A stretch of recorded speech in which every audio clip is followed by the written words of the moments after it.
All right, y'all, welcome to the Scott Horton Show. I'm the director of the Libertarian Institute, editorial director of antiwar.com, author of the book Fool's Errand, Time to End the War in Afghanistan, and the brand new Enough Already, Time to End the War on Terrorism.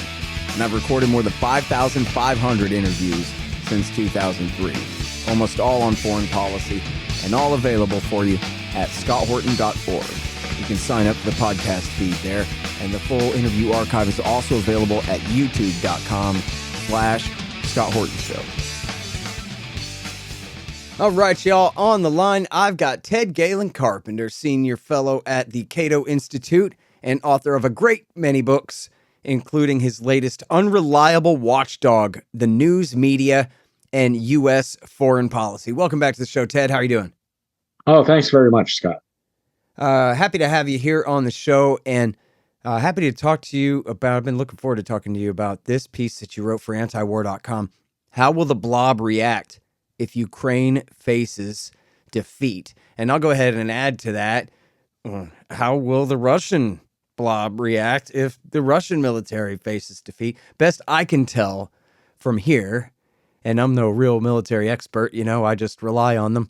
It seems to me sort of like the unstoppable force versus the immovable object, where you have ultimately a larger Russian military and a larger Russian nation behind it, with superior numbers of artillery forces and all these things as they've had in their advantage.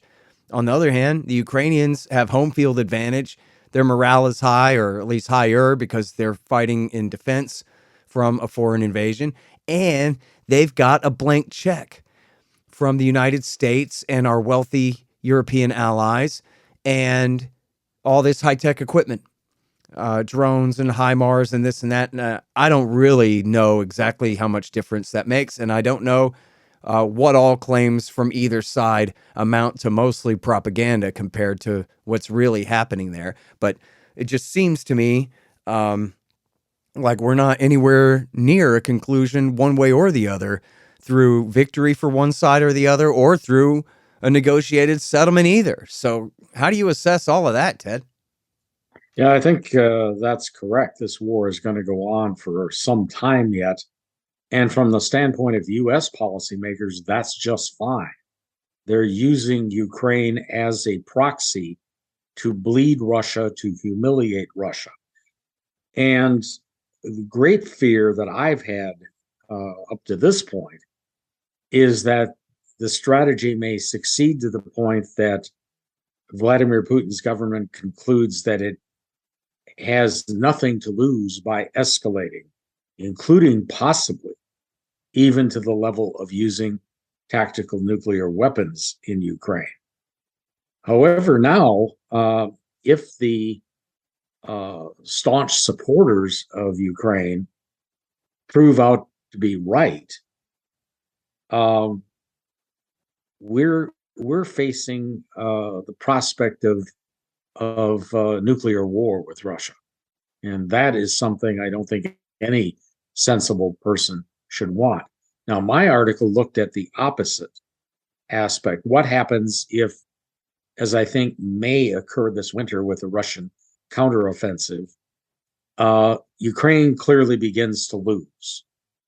And how will the foreign policy establishment in the United States, the whole military industrial complex, react? And my fear is they would want to escalate, that they would want to do whatever is necessary to prevent a Western defeat in Ukraine. And that could be equally dangerous. Yeah. And, this is something that John Mearsheimer warned about last summer, as he said, just play this out. Neither side can lose this thing.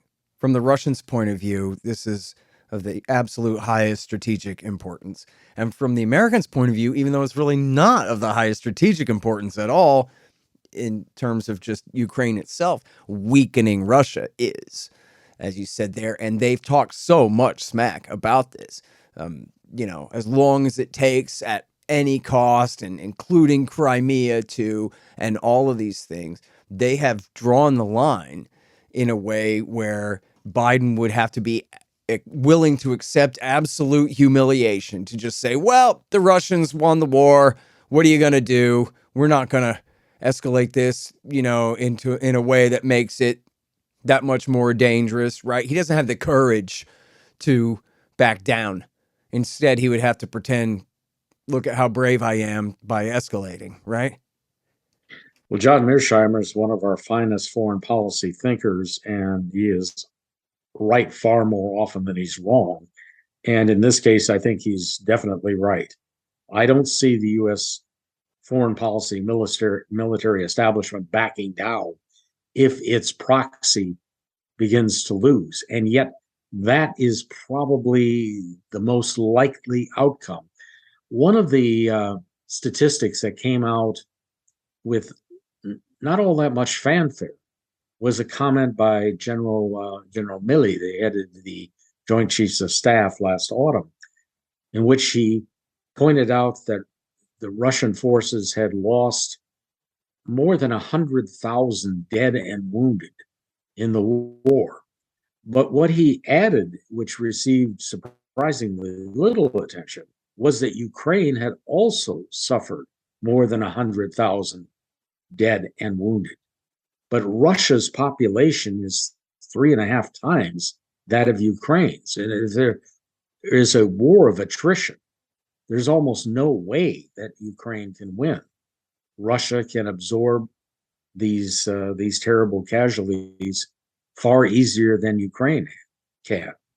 And Putin is not, I think, shy about shedding Russian blood to achieve his objectives. So looking over the medium and long term, prospects for a Ukraine victory are not very good at all. Yeah, the Americans, you hear them talk from time to time, especially the think tank types, I guess, about how, yeah, no, it's good to kill Russians and send Russians home in body bags. Because then, see, it's just like in Afghanistan in the 80s, Ted. It causes controversy inside Russia, and it'll undermine support for Putin and what he's doing. And popular opinion will turn harder and harder against him, just like poor Gorbachev in Afghanistan. Stuck with that war, right? Well, I've pointed out that the U.S. is using the 1980s Afghanistan strategy in Ukraine, but there is a huge difference. Ukraine is far, far more important to Russia than Afghanistan ever was. Afghanistan was a bit of a sideshow for the Russian military and the Russian political establishment, the Soviet political and military establishment, to be more accurate. Ukraine is not. Ukraine is a central strategic interest, a core security interest for Russia. Mm-hmm. And Russia is not going to accept defeat in Ukraine. This is not Afghanistan repeated from the standpoint of Moscow. It's only Afghanistan repeated from the standpoint of Washington. Mm-hmm. And that is a very, very dangerous situation. Now, if I know my history right, I hope, correct me if I'm wrong, but Afghanistan was the only stand that was not part of the USSR, right? Uzbekistan and Turkmenistan and all of them were.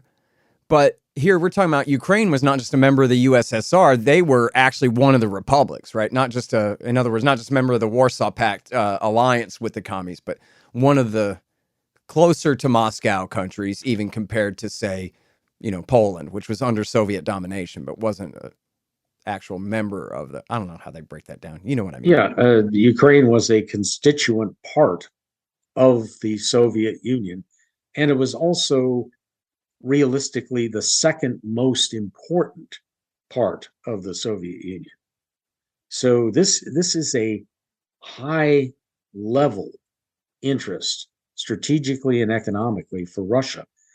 And the US and its allies ignored that point as it pushed NATO right to the border of Russia, using Ukraine very much as a pawn, making Ukraine a NATO asset, and indeed almost a NATO member in all but name. The United States and its allies were pouring weapons into Ukraine, training Ukrainian troops, conducting in at least a few cases joint cyber attacks with Ukraine on Russian targets. So the point that some of the critics have made, well, there wasn't really a prospect given French and German opposition to Ukrainian membership in NATO. There was little prospect that Kiev would be able to join the alliance anytime soon. That misses the point that Ukraine was becoming a crucial NATO asset militarily against Russia. And eventually that produced the kind of reaction that one should have expected. But of course, our brilliant political leaders apparently didn't expect it. Well, I mean, that's a separate question, whether they actually were kind of baiting them into it, I think is at least a reasonable hypothesis. I mean, the policy 1 year ago was to tell Putin, you better not. But they were not willing to negotiate in good faith whatsoever. And they've bragged about that since then. Derek Chollet from the National Security Council told the War on the Rocks podcast that we refused to discuss NATO with them whatsoever. We wouldn't even talk about it. We wouldn't even agree to put it on the table for discussion whatsoever. So I think do you think there's a real question whether they were kind of, I don't know, deliberately provoking it, but maybe thinking, 40%, 60% we want them to not invade, but 40% if they do, it wouldn't be that bad anyway. As you said, the Afghan model, right? We'll bleed them to bankruptcy. It'll be great. Just like bin Laden just finished doing to us. Yeah, I think that thought was in their mind, but the primary goal was to humiliate Russia to achieve the objective of bringing Ukraine in as a NATO frontline state, a NATO asset. And they underestimated Russia's determination to prevent that from happening. I never underestimate the possibility of malice in U.S. Foreign policy, but I'm also aware that one should not attribute to malice things that can be explained by sheer arrogance and incompetence. And I think that was probably the more likely explanation for what Washington was doing. Which it makes sense. Like if you take the timeline of last year where, they met in July after the Americans had done their big military exercises in the Black Sea. And then Putin wrote that article about, his claim of his interpretation of the history of Ukraine and Russia and all that. And then what'd they do? They brought Zelensky to D.C. and they issued all these new strategic partnership plans and reaffirmed their intention to bring Ukraine into NATO and all these things. So, in other words,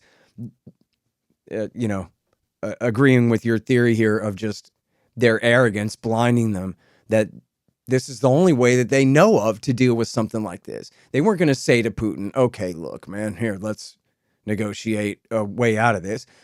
Their immediate take was, and I meant to say there too, he had built up his forces on the Russian side of the border as well last summer before last, 2021. And then their reaction was just to escalate, right? To promise more strategic partnership, more interoperability, and all of these things. The Russians will have to back down to us. We'll never back down to them. I've written a couple of pieces on what I've called Washington's style of capitulation diplomacy, that there are rare cases in which there is genuine bargaining taking place when the United States has a certain objective. Instead, they want to gain the complete humiliation of the other party, the complete capitulation of the other party. And I think that was what was operating with the relationship with Russia. Going back a good many years, not just the Biden administration, but previous administrations as well, that Russia was a weak country and that we could achieve all of our policy objectives without Moscow resorting to force. That was a bluff. I remember so many statements from U.S. officials and throughout the news media in 2020, 2021, that Putin's threats, his warnings of red lines not to be crossed with respect to Ukraine, that was all a bluff.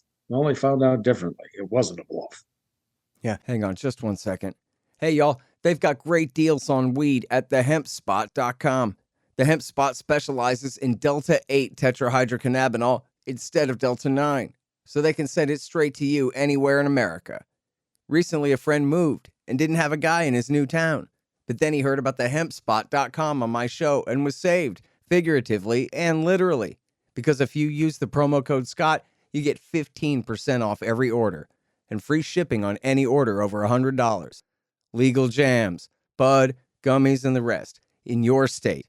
Thehempspot.com. Spell the THC. Hey, y'all, Scott here. Let me tell you about Roberts & Roberts Brokerage, Inc. Who knew? Artificial bank credit expansion leads to price inflation and terribly distorted markets. If you've got any savings left at all, you need to protect them. You need to put some, at least, into precious metals. Well, Roberts & Roberts can set you up with the best deals on silver, gold, platinum, and palladium. And they've been doing this since 1977. Hey, if you just need some sound advice about sound money, they're there for you too. Call Tim Fry and the guys at 800-874-9760. That's 800-874-9760. Or check them out at rrbi.co. That's rrbi.co. You'll be glad you did. Well, so now I know that really you're right up there, at least tied for first place in Washington, D.C., with people who warned against NATO expansion in the 1990s. At the very least, I know you said so in 1994. I would not be surprised to find out that you said so even earlier than that. And clearly, your arguments then, and everybody who agreed with you too, the argument was we're drawing a dividing line in Europe. We're leaving the Russians on the other side of it. They're going to see this as a hostile threat, and they're going to end up reacting.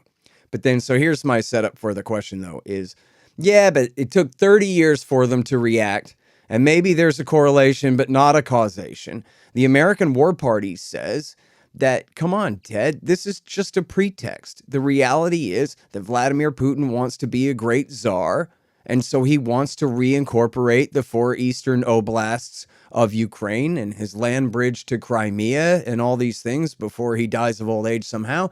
And so then he pretended to be upset about all this NATO thing because he read a couple of good Cato books about it and said, oh, there's my pretext. So what do you say to that? Well, first of all, the objection to NATO expansion from the Russian side was already occurring under Boris Yeltsin. And Putin's initial comments about it were almost regretful. Why are you doing this? You are damaging relations with Russia, and there's no need to do that. It was only when the United States and its allies kept pushing that his warnings became less friendly and far more pointed. To me, there's no doubt that Putin had ambitions to restore Russia's power to at least some extent. But no country, no major power would tolerate having a hostile military alliance move to its border without reacting badly to that. That is an extremely provocative, unfriendly act. And any government that was the target of that act is going to eventually dig in its heels and respond militarily. It just took enough time for Russia to build up the military strength that it felt it needed and to conclude there was no chance of compromise with the United States and the other major NATO countries on this issue. And when that happened, the invasion of Ukraine began. Mm. Well, so now back to the beginning here about the consensus among the American War Party and how they might react in the case of very bad news in this war. I don't know if you saw this, but I know you'll already have an opinion about it either way.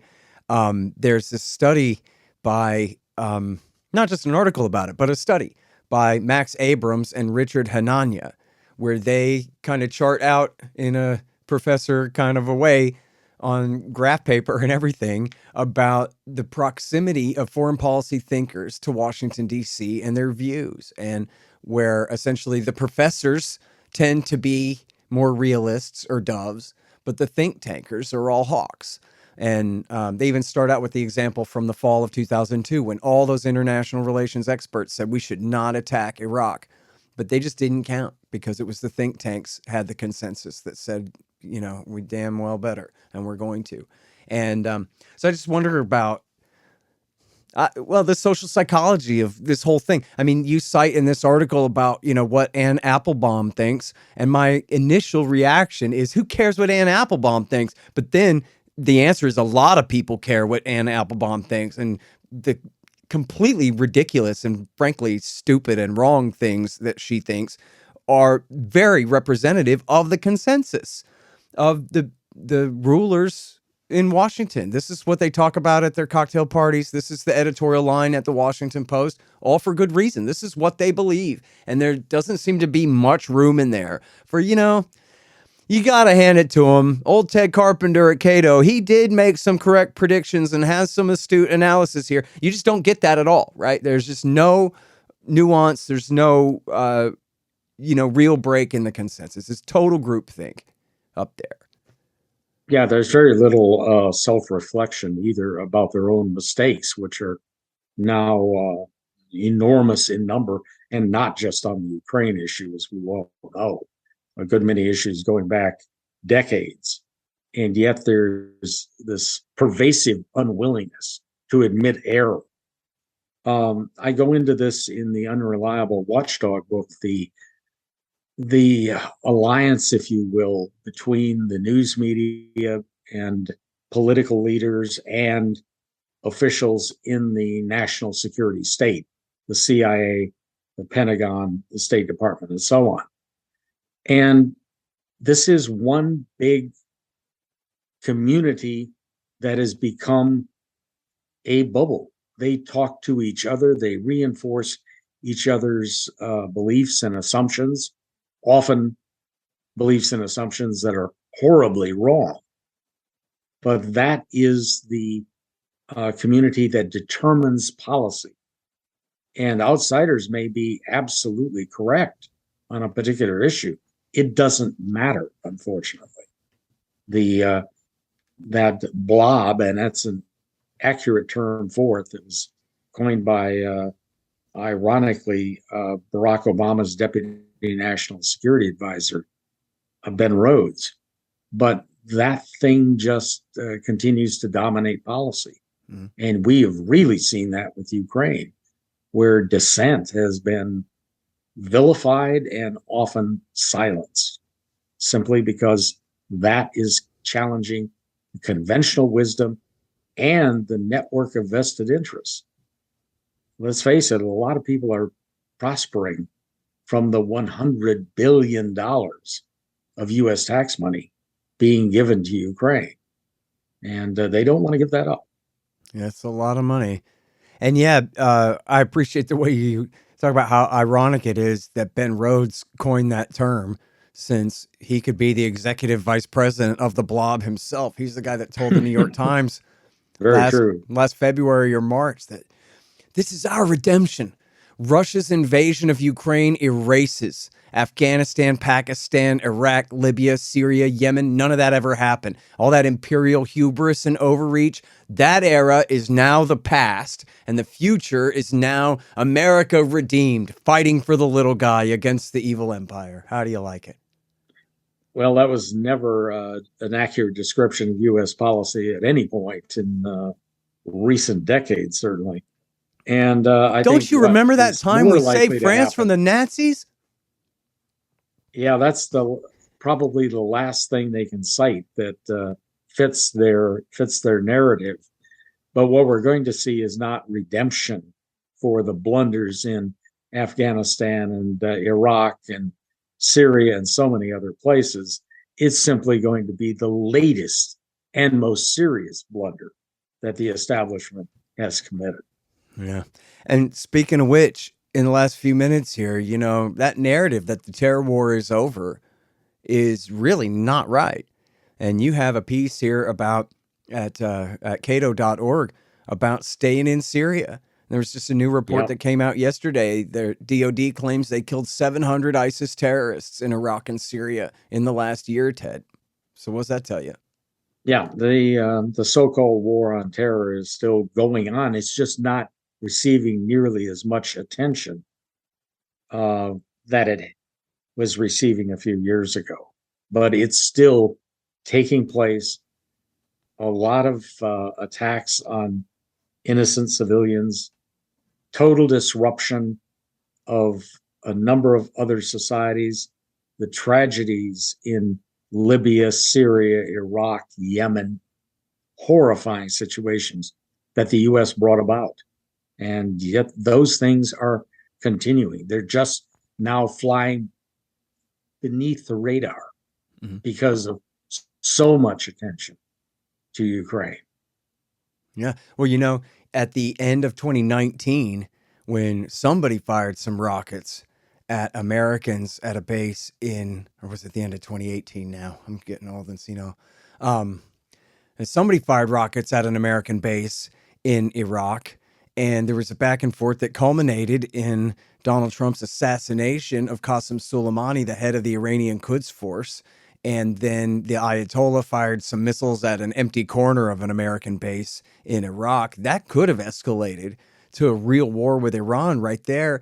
And there was a reporter, I forget her name now, but an Iraqi reporter that I interviewed that said that the area where this base was, there was no telling who fired those rockets. Yeah, it could have been Khatib al-Hezbollah, this group, said to be backed by Iran, this Shiite militia, but it could have been ISIS too, and or Al Qaeda types, and they would have every reason in the world to do a false flag type attack on Americans to try to get us to fight against the Shiites. Our allies who we've been embedded with over there all these years, when we're not fighting against them, we're fighting for them. And so it wasn't even really clear who did that attack that ended up, coming very close to leading, to an actual war between the United States and Iran. And we had a more recent incident too, just a few months after Joe Biden took office, in which there were alleged attacks by pro-Iranian Iraqi forces on targets in Iraq and Syria.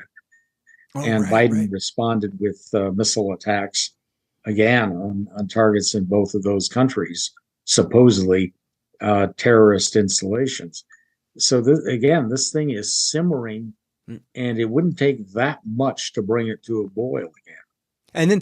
But the whole reason we're there is to fight against the radical Sunnis, right? It's not the pretext for our occupation in Syria and Iraq is fighting against what's left of ISIS. And yet, as we're talking about here, we're almost, we're in a position to get into a conflict with our de facto allies, the Iranians' friends and the Shiites, especially in Iraq. Well, keep in mind the intervention in Syria was largely to overthrow Bashar al-Assad because of his alliance with Iran. So you can't keep the enemy straight without a scorecard when it comes to U.S. policy in that part of the world. Yeah, it's crazy. So now, what are they really doing in Syria? Because, obviously, if the war was really just against the Islamic State, Donald Trump announced victory against the Islamic State as a state back at the very beginning of 2018. He finished up Iraq War III in the first year of his presidency there. They took back, Raqqa has been under the control of the SDF, and the Shiites took back control over Mosul in Iraq and all of that. And so I wonder if you think that this is really still just a pretext. Fighting ISIS in Syria is just a pretext to continue to keep the pressure on Iran's friend Assad. I think that's largely true. There's certainly a determination among hawks in Washington to weaken Iran as much as humanly possible. That's pretty much been U.S. policy for decades. And anyone who dare become an ally of Iran is courting trouble. That was Bashar Assad's great sin. It wasn't that he was a brutal dictator. Yes, he certainly is. But the fact that he was in bed with the Islamic government in Tehran, that was his great sin. The United States has had no problem with brutal dictators and supporting them over the decades, for heaven's sakes. One of the closest relationships is with the Saudi royal family, and another one with the government of Egypt. Both of those are horrifyingly corrupt and brutal. But Washington has no problem with that. They did have a problem with Assad because of Assad's support of Iran. And that appears to be a high priority item. I would watch, again, just beneath the radar, while all the attention is on Ukraine. Watch out for this one, an escalation of the confrontation with Iran and any country that allies itself with Iran. Yep. Well, and they just finished essentially tearing up the JCPOA. Biden's on video announcing we're not getting back into the nuclear deal. So That's a whole other avenue of escalation there. But, I don't know. America, we got our act together, Ted. Everything is great here, and that's why we're ready to remake Russia, China, North Korea, Iran, Venezuela, Cuba, and who am I leaving off the list that needs to go? There was a coup in Peru. I guess the good guys won there, meaning the American puppets won in that one. Am I right? Good guess. I don't want to get into that one because I don't think there are good guys on either side of that dispute. But the United States has ambitious objectives that greatly, greatly exceed the ability of Washington to achieve those objectives. And very few members of the defense and foreign policy establishment in the U.S., the national security state, seem to understand that at all. We're riding high and are strategically overextended, economically overextended by a huge margin. All right, you guys, that's Ted Galen Carpenter, Senior Fellow at the Cato Institute. At Cato.org is Washington's dubious Syria intervention continues. At antiwar.com, how will the Blob react if Ukraine faces defeat? And the new book is Unreliable Watchdog, the News Media and U.S. Foreign Policy. Thank you very much, Ted. Appreciate you. My pleasure. The Scott Horton Show, Anti-War Radio, can be heard on KPFK 90.7 FM in L.A., APSradio.com, antiwar.com, scotthorton.org, and libertarianinstitute.org.